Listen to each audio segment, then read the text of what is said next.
elaborate lang natin yung mga Sige lang. napag-usapan namin ni Sir Kayo kanina. Kasi sabi ko, I disagree na lahat i-attack. Parang yung scene nung tatay, let's say, presupposing, no? Assuming na totoo na kurakot yung tatay nila kahit wala pang valid evidence, Mm. assuming na totoo. Pero kasi, ah, tama yun. It's a slippery slope, no, na tsaka appeal to emotion. Kung sasabihin natin na just because itong tatay ay corrupt, therefore, nagre-reflect yun sa mga anak. Mhm. 'Di ba? Parang appeal to emotion siya in a sense na lahat na lang ba ng konektado dun sa taong yon ibabash natin, 'di ba?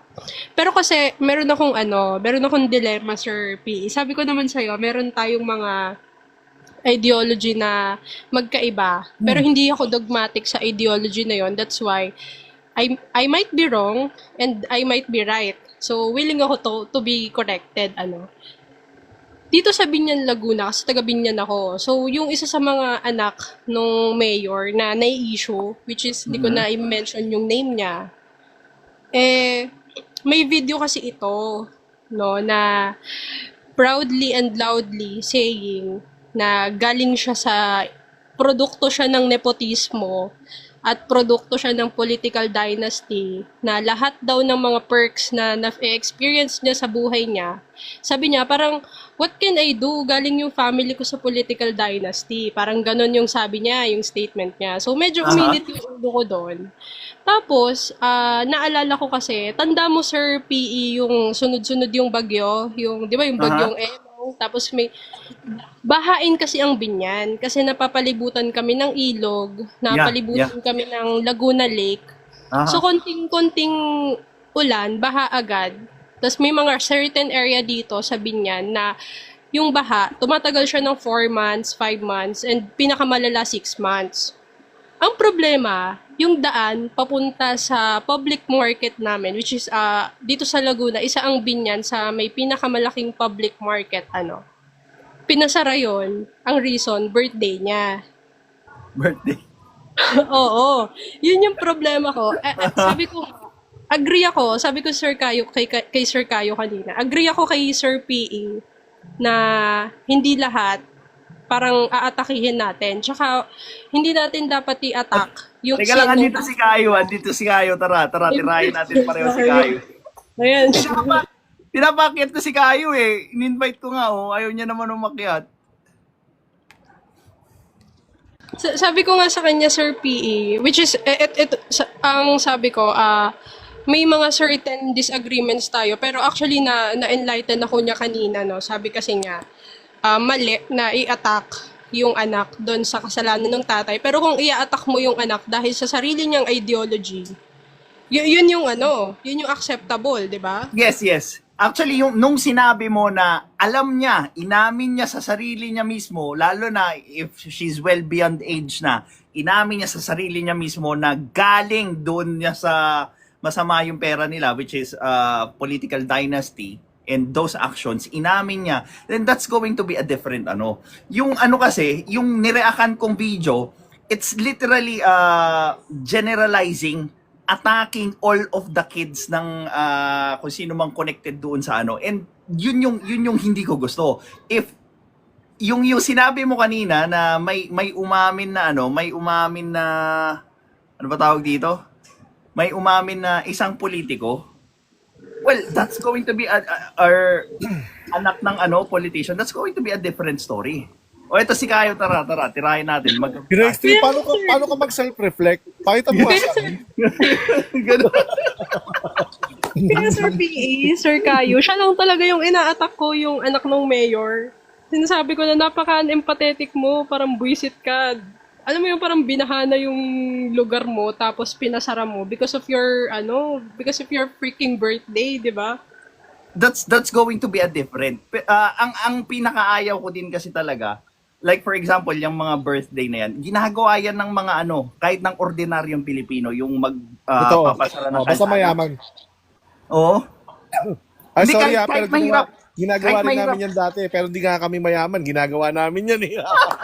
O, di ba? So, yung ganyang klaseng corruption, hindi lang siya sa mayaman pero kita din siya sa mahirap. So, hindi ko Uy, grabe ka naman sa korupsyon. Nakikiusap naman kami sa mga kapitbahay.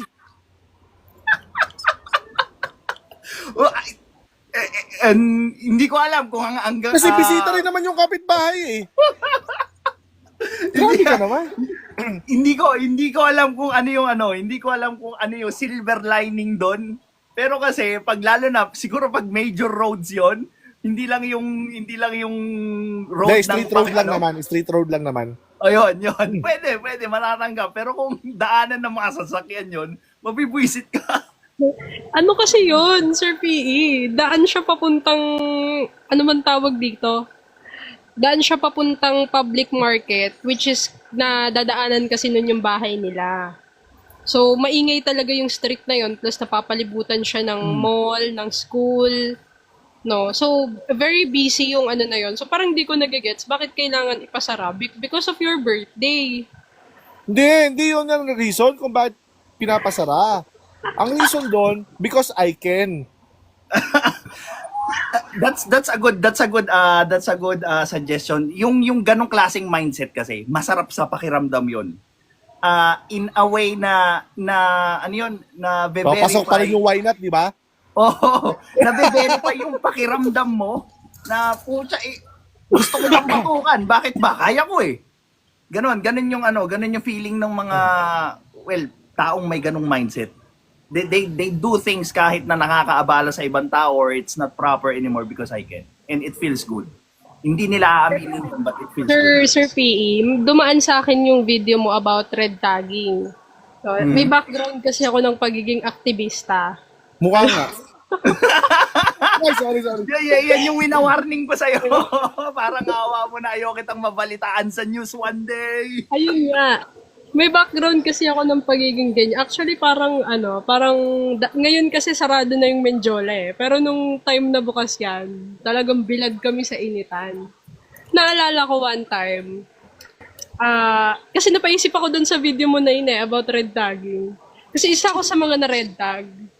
Pero, sabi ko, hindi naman ako akit ng bundok. Until may nabalitaan ako. within our community na meron talaga. Hindi natin maitatanggi yun. Meron. Aware kami dyan, no? Ang problema lang, kahit sabihin na natin na na hasty generalization siya, no? Pero may iwasan ba natin yung mga tao na pag nakita kanila na aktivista ka, may iwasan mo ba na parang ito, hindi to mamumundok. Di ba parang, I mean, yung Teka mga lang, tao na Iba yung makakakita sa'yo, aktivista. Teka, normal reaction. Distinction ulit. Pragmatist tayo eh. Iba yung aktivista sa mga NPA ha. Iba yun. Oh, yes. Parang yung label na terorista, Islam, ganon.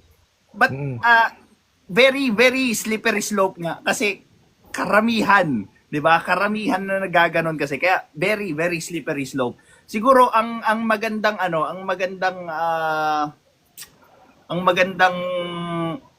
topic na diyan is yung qualifier, kung hindi man qualifier, yung mga signs na kabilang yung grupo na sinasalihan mo during rallies or whatnot doon sa sumusuporta. Pero nakakita ako ng problem dyan sa ganyang ideologies, mga sir, no? Kasi alam naman natin na basic unit ang society. So parang napaisip ako na, ano nga ba yung ginagawa ko sa society ko? Kesa parang alam mo yun, kesa nagrararally ako dito, I mean, okay na mag-voice out ka, o okay yun, kasi at least nalalaman ng government mo yung hinanain nyo, no, yung mga kailangan nyo. Pero after this, what's next?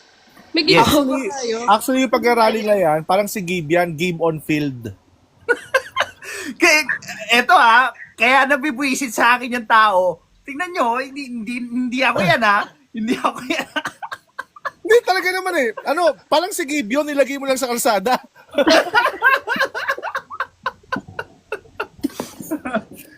Pero ang isa rin yan sa parang nalalabuan ako sa kanila. they keep on shouting the problem itself. And pag tinanong mo sila na solusyon, doon na sila medyo, nagtutunog.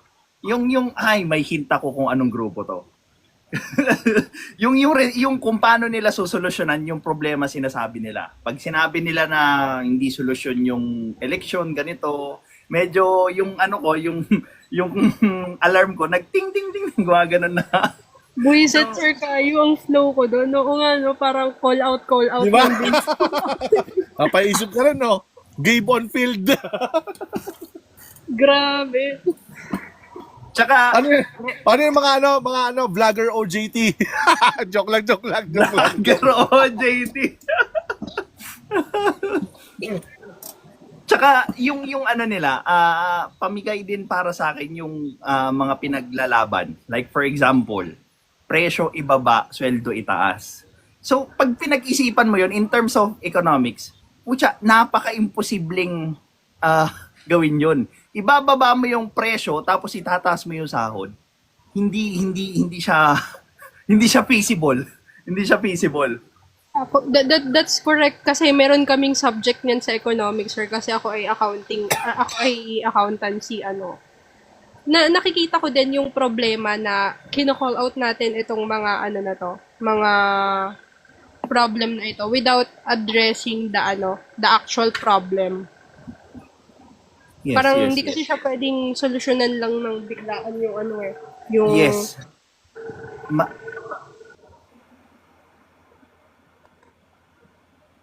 Ano yun? Ba't nawala si anong ginawa mo? Nag-ano ka? Hindi, nag-alarm yung... Nag-self-reflect ka? nag-alarm yung phone ko. Ang bilis mo Pinatay na ko. mag-self-reflect. Hindi.